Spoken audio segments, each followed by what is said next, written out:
Imagine this. You are a young servant woman named Margaret, and it's a cold February evening in 1668 at Whitehall Palace. Your hands tremble as you light the candles in a corridor you've been explicitly told never to enter.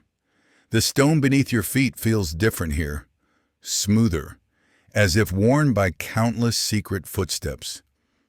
Behind you, the distant sound of courtly music masks what's happening in these hidden chambers. You hear a woman's laughter, then another, then the unmistakable voice of King Charles II himself. What you don't realize is that you've just stumbled into the most elaborate pleasure system ever constructed within the walls of an English royal palace. A network so twisted that it would make modern scandals look like innocent gossip. Think the Restoration was about bringing dignity back to the English monarchy? Think again. You're about to discover that King Charles II built something at Whitehall Palace that shocked even the libertine standards of his era, something so systematically designed for pleasure that it required secret passages, hidden staircases, and an architectural layout that his own architects called absolutely unhinged. The king they called the Merry Monarch wasn't just having affairs. He was operating what contemporary observers would describe as a seraglio worthy of an Ottoman sultan, right in the heart of Protestant England. Picture yourself walking through Whitehall Palace in 1670. The public corridors gleam with respectability, portraits of past monarchs staring down with stern disapproval. But behind the elaborate tapestries, through doorways disguised as wooden paneling, runs a second palace entirely. Samuel Pepys, the famous diarist and naval administrator, recorded his shock in October 1667 when he discovered these passages by accident. He wrote that the king had commissioned private staircases connecting his bedchamber to at least 7 separate apartments, each one housing a different woman. These weren't servant quarters. These were luxuriously appointed chambers with silk bed curtains imported from France, Turkish carpets thick enough to muffle footsteps, and windows that looked out onto private gardens where the king could come and go without being seen by the court. The architecture itself tells the story of systematic pleasure-seeking. You're standing in what appears to be a narrow service corridor, but run your hand along the wall and you'll find a hidden latch. Press it, and a section of paneling swings open to reveal a spiral staircase leading directly to the king's private chambers. John Evelyn, another contemporary observer and member of the Royal Society, documented at least 12 such secret passages in a letter to a friend in 1669. He described them as resembling the hidden corridors of a Venetian pleasure house more than a Christian palace.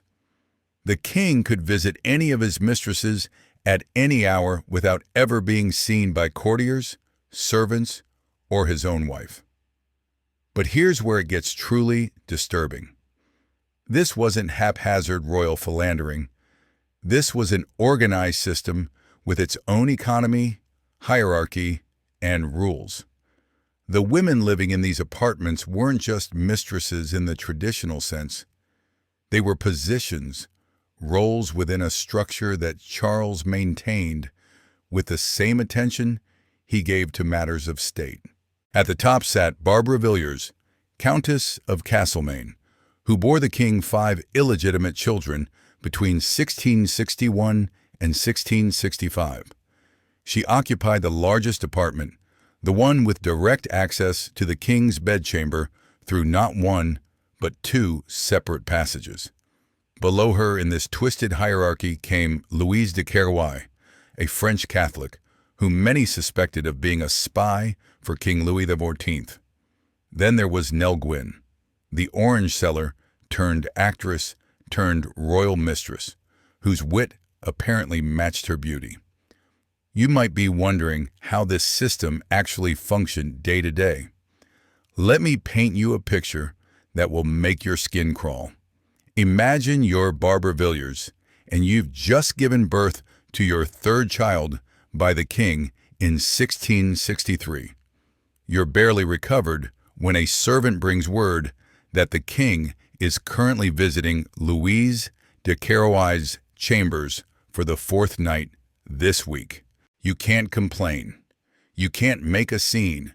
Your entire existence, your wealth, your children's futures, everything depends on maintaining your position in this bizarre harem. So you smile, you send gifts to your rival, and you begin plotting how to win back the king's attention. This was the psychological warfare these women engaged in daily, a competition that made medieval court intrigue look straightforward. The recruitment system for this seraglio reveals something even more twisted about how power worked in Restoration England. Nell Gwyn's story shows you exactly how young women from desperate circumstances became pieces in the king's collection.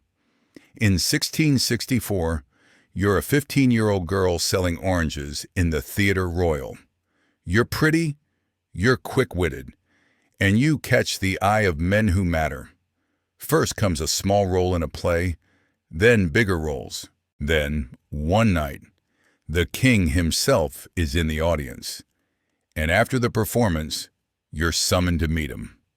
Within 6 months, you're living in your own apartment at Whitehall with an allowance that equals what your entire family earned in 10 years.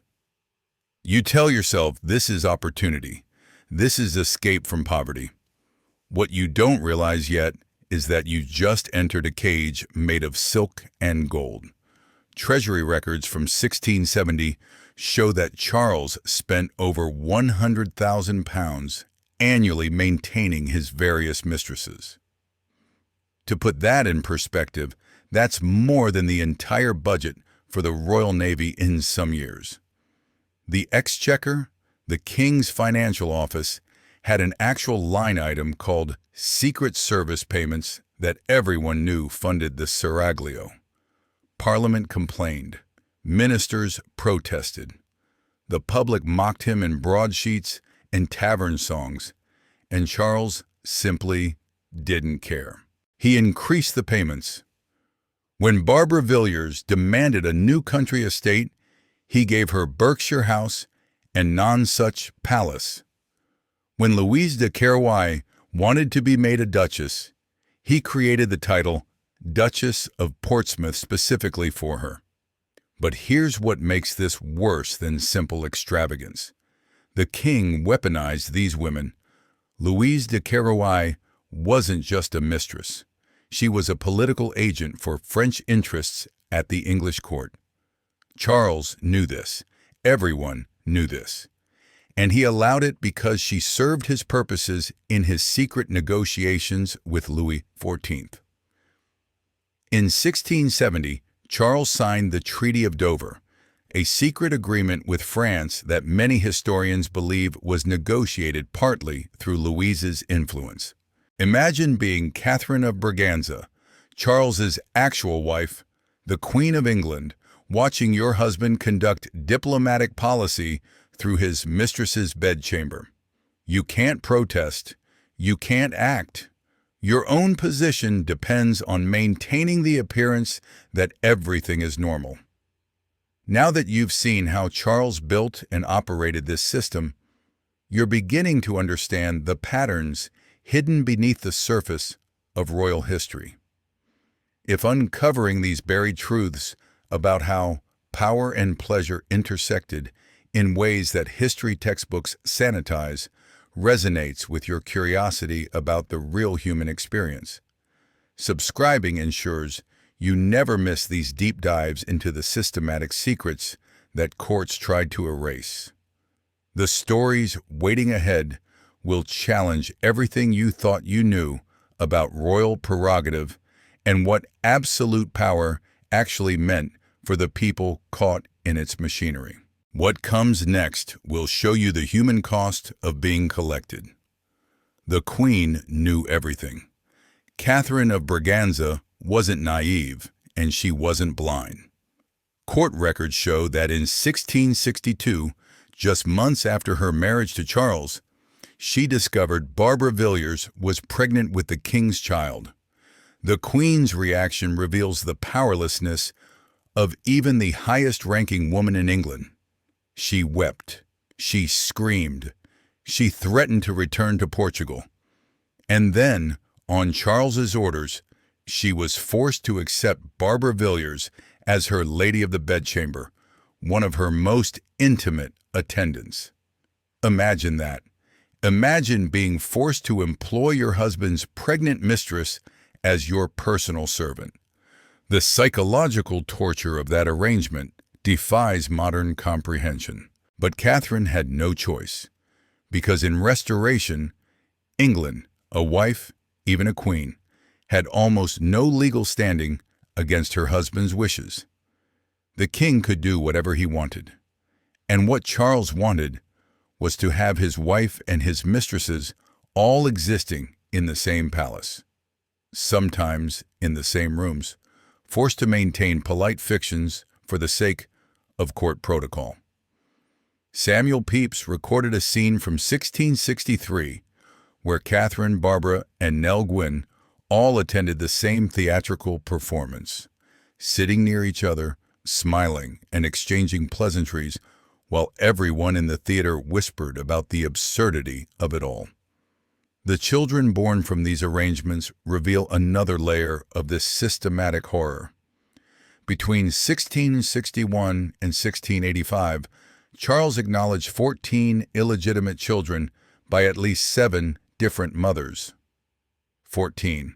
That's 14 children who grew up knowing their father was the King of England, but who could never inherit the throne, never claim full legitimacy, never escape the stigma of being royal bastards.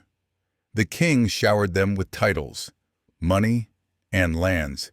He made them dukes and duchesses, but he couldn't make them legitimate. Birth records show that several of these children died young, possibly from the stress and shame of their positions, though no one spoke openly about it. Let me tell you what happened to one specific child, because this will haunt you. In 1665, Barbara Villiers gave birth to a daughter named Charlotte. Charlotte grew up in luxury, surrounded by wealth and privilege. At 15, she was married off to a nobleman twice her age in an arrangement her mother brokered for political advantage. At 17, she died giving birth to her first child. She was 17 years old. Her entire existence was shaped by being a piece in the game of court politics, born from a systematic arrangement of royal pleasure, married as a pawn, and dead before she could develop any agency of her own. This was the human cost of Charles's seraglio, repeated across 14 children. The financial records tell their own disturbing story. In 1674, Parliament demanded an accounting of royal expenditures, and what they found shocked even the most jaded politicians. The king was spending more on his mistresses than on the upkeep of royal palaces, more than on diplomatic missions, more than on charitable foundations. Barbara Villiers alone received property grants worth over £300,000 during her years as royal mistress. That's roughly £30 million in modern currency. For context, most English workers earned about £20 per year in the 1670s.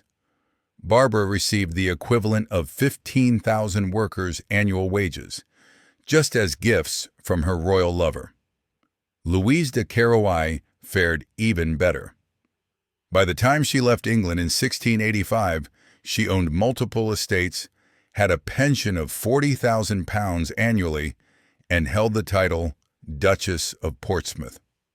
French diplomatic records show that she sent regular payments back to King Louis XIV, essentially taking English money to fund French interests. Charles knew about this. Treasury ministers warned him repeatedly, and he continued the payments anyway, because Louise was useful to him in ways that went beyond pleasure. She was a diplomatic back channel, a way to communicate with France without Parliament's knowledge. But what happened to the women who fell out of favor? This is where the story gets truly dark. Let me take you into the life of Moll Davis, one of the lesser-known mistresses. Moll was an actress who caught Charles's eye in 1667. For 3 years, she lived well, had a daughter by the king, received gifts and money. Then, in 1670, Charles's attention shifted elsewhere. The gifts stopped. The visits ended. By 1675, Moll was petitioning the king for financial support, claiming poverty. Records show she eventually married a musician and disappeared from history, presumably dying in obscurity sometime before 1700. Her daughter, Mary Tudor, despite being the king's child, received a tiny fraction of the wealth given to Barbara's children. This was the pattern. As long as you held the king's attention, you lived like royalty. The moment his eyes moved to someone younger or more politically useful, you became a financial burden to be minimized. Some women managed to secure enough property and pensions to maintain themselves.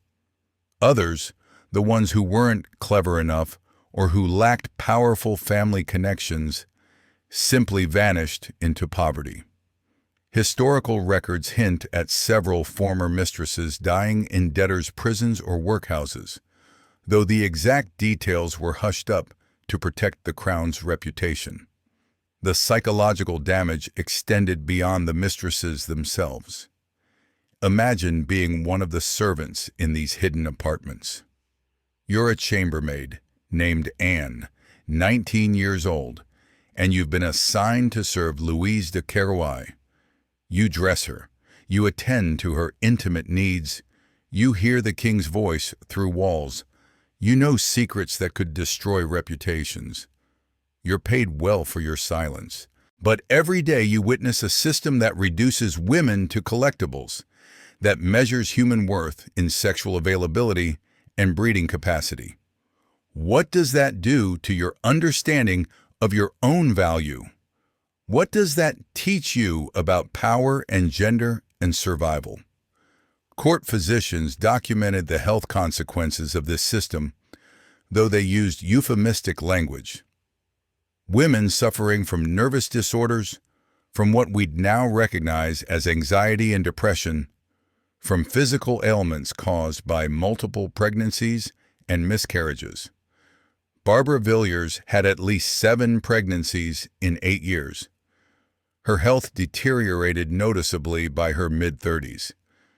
Medical records describe treatments for various ailments that suggest the cumulative toll of being constantly pregnant, constantly competing, constantly performing for the king's attention. She lived to age 68, but contemporary accounts describe her final decades as marked by illness and isolation. Then there's the violence lurking beneath the silk and perfume. Jealousy among the mistresses occasionally erupted into physical confrontations. In 1671, Barbara Villiers allegedly attacked a younger rival at a court function, tearing her dress and pulling her hair before guards separated them. The incident was hushed up, recorded only in private letters between courtiers. But it reveals the pressure cooker environment these women inhabited. They couldn't leave. They couldn't refuse the king, and they couldn't trust each other. So the rage and fear turned inward or exploded in brief, violent outbursts that were quickly suppressed. Here's something that will make your blood run cold. In 1678, a woman named Jane Roberts claimed she'd been forced into the king's bed against her will during a royal visit to Oxford. She was the daughter of a minor clergyman, barely 17 years old. Her testimony, preserved in letters she wrote to her family, describes being taken to the king's chambers by courtiers who told her it was an honor. She described feeling unable to refuse what was presented as the king's desire. Within months, pregnant and abandoned, she attempted to petition the king for support. The petition was denied. She died in childbirth in 1679, age 18. No one was held accountable. The baby died with her. This case was likely not unique. How many other women found themselves unable to refuse the king's attention? How many pregnancies were hushed up? How many children died unnamed? How many women's lives were destroyed by a night or two in the royal seraglio? The documentation is sparse because these were precisely the stories that courts work to erase. But the pattern emerges from fragmentary evidence. Power at this level didn't need consent. It took what it wanted and paid enough to buy silence. The architectural legacy of Charles's seraglio remained at Whitehall until the palace burned down in 1698.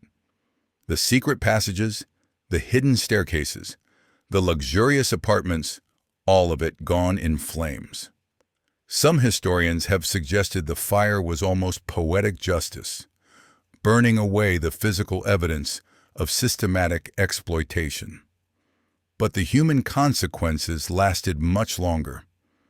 Those 14 illegitimate children and their descendants carried the mark of their origin through generations. The women who survived their time in the seraglio carried psychological and physical scars for the rest of their lives.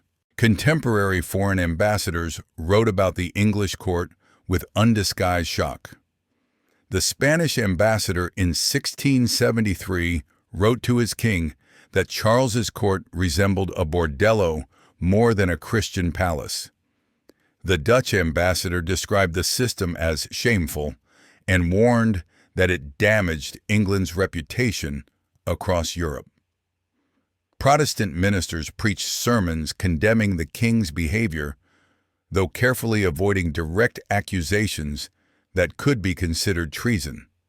The people knew, everyone knew, and the system continued anyway because absolute monarchy meant the king answered to no one. Let's talk about the moment in 1683 when it almost all came crashing down.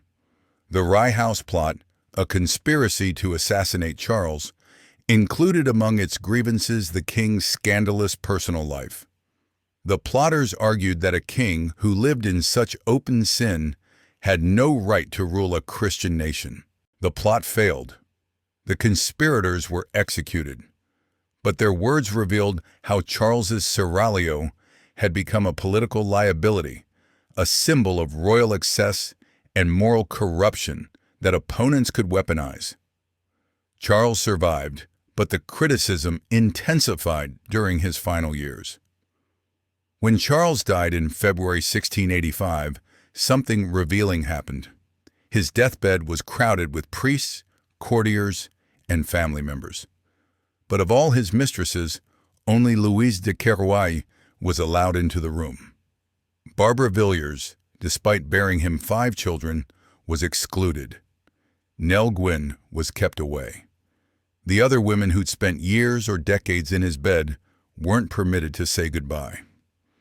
Even at the very end, the hierarchy of the seraglio was maintained. Louise was there because she was still politically useful, still connected to French interests, still valuable beyond her body. The others had already been discarded from the narrative the court wanted to tell about its king. After Charles's death, the women scattered. Louise returned to France with her enormous pension and lived comfortably until 1734. Barbara Villiers declined into obscurity, her beauty faded, her influence gone. She died in 1709, age 68, reportedly in reduced circumstances despite her earlier wealth. Nell Gwyn died just 2 years after Charles in 1687, age 37, possibly from syphilis. Her final letters begged the new king, James the Proud, to honor Charles's promises of support. Some payments were made, others weren't. She died still petitioning for money. The 14 illegitimate children became dukes and duchesses, but they never forgot what they were. Charles Lennox, Duke of Richmond, son of Louise de Querouaille, spent his life trying to prove his legitimacy and worth. Henry Fitzroy, Duke of Grafton, son of Barbara Villiers, died in battle at age 27, possibly seeking glory to overcome the stain of his birth. Charlotte Fitzroy, another of Barbara's daughters, died at 17, as I mentioned earlier. These weren't just statistics. These were human beings whose entire lives were shaped by being products of a systematic pleasure operation. You came into this story perhaps thinking Charles the Marado was just a fun-loving king with some mistresses, a colorful historical figure who enjoyed life after the grim Cromwell years. Now you leave understanding that he operated something far more disturbing, a systematic collection of women that functioned as a parallel court with its own economy, architecture, and rules. This transformation of perspective is exactly why these hidden histories matter. If this journey of uncovering what absolute power really looked like when combined with unchecked desire has awakened your appetite for the uncomfortable truths that textbooks sanitize, subscribing means you'll continue accessing these revelations about how systematic exploitation was built into the very architecture of royal palaces. Your curiosity about the real human cost of historical power structures deserves to be fed with evidence, not fairy tales. The legacy of Charles's seraglio extends beyond the women and children directly involved. It established a template for royal behavior that influenced European courts for generations. Future English monarchs would be more discreet, but the fundamental assumption remained that royal prerogative included sexual access to subjects. The system Charles built and operated openly became the hidden architecture of power that persisted long after Whitehall Palace burned. What strikes most deeply isn't just the exploitation, though that's horrific enough. It's the systematic nature of it. The secret passages weren't accidents. The financial arrangements weren't improvised. The hierarchy among mistresses wasn't random. This was designed, built, and maintained with the same attention to detail that went into matters of state. Charles treated his pleasure system as seriously as his navy, funding it more generously than many government functions. That's what power unchecked by accountability looks like. That's what happens when one person's desires become more important than everyone else's dignity. The women who lived through this system deserve to be remembered not as scandals or footnotes, but as people who navigated impossible situations with whatever agency they could muster. Some, like Barbara Villiers, fought fiercely for position and wealth. Others, like Nell Gwyn, used wit and charm to survive. Some, like Jane Roberts, were destroyed by the machinery of royal power. All of them were human beings caught in a system that valued them only for what they could provide to a king who called himself the Merry Monarch, while building a palace of exploitation.